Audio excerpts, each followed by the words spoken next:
গাজীপুরে জাল খতিয়ানের মাধ্যমে ৪৮টি পরিবার জমি দখলের প্রতিবাদে জেলা প্রশাসকের কার্যালয়ের সামনে মানববন্ধন করছেন ভুক্তভোগীরা। এ নিয়ে আরও খবর জানাবো, সেখান থেকে সরাসরি যোগ দিচ্ছেন সহকর্মী রফিকুল ইসলাম খান। রফিক, কারা কী কারণে এই জমিগুলো দখল করেছে, প্রশাসন কি বলছে? মামুন, ভুক্তভোগী পরিবার দাবি করছেন যে জাল খতিয়ানের মাধ্যমে মূলত তাদের যে পৈতৃক ভিটা, সেই পৈতৃক ভিটা একটি ভূমিদস্যু দখল করে নিয়েছে।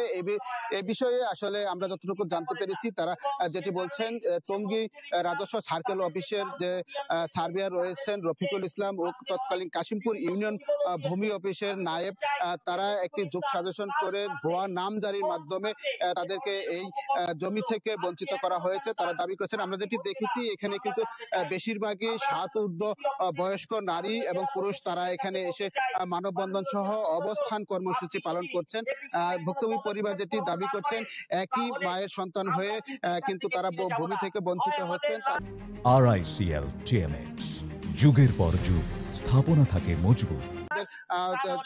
চাচা এবং চাচাতো ভাই যারা রয়েছে, তারা কিন্তু জমি ভূ দখল করতে পারছেন, অথবা তারা কিন্তু সেই জমি দখল পাচ্ছে না, অথবা জমির মালিকানা তারা দাবি করলেও তারা কিন্তু দাবি পাচ্ছে না। তারা আসলে মূলত যেটি দাবি করছেন, এখানে যে বানু বেগম রয়েছে, একটি এসে খতিয়ান নিয়ে দাঁড়িয়ে আছেন। মূলত এই এসে খতিয়ান মূলেও কিন্তু তারা জমির মালিক, কিন্তু একটি ভুয়া নামজারি হয়ে গেছে এবং এই নামজারির কারণে মূলত তারা তাদের জমিতে যেতে পারছেন না। অপর একটি পক্ষ ওই নামজারির মূলে জমি দখল করে আছে সেটি দাবি করছেন, এবং তারা ইতিমধ্যে বিচারের জেলা প্রশাসন সহ বিভিন্ন স্থানে দরখাস্ত দিয়েছে, আবেদন করেছে। তারপরে কিন্তু তারা তাদের যে দাবি, তাদের যে জমি, তারা কিন্তু সেটি ফেরত পাচ্ছে না।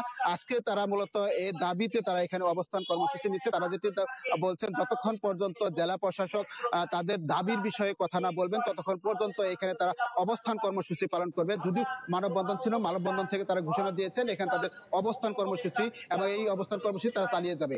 এই ছিল এখান থেকে সর্বশেষ খবর। মামুন, ধন্যবাদ আপনাকে। গাজীপুর থেকে জানাচ্ছিলেন সহকর্মী রফিকুল ইসলাম খান।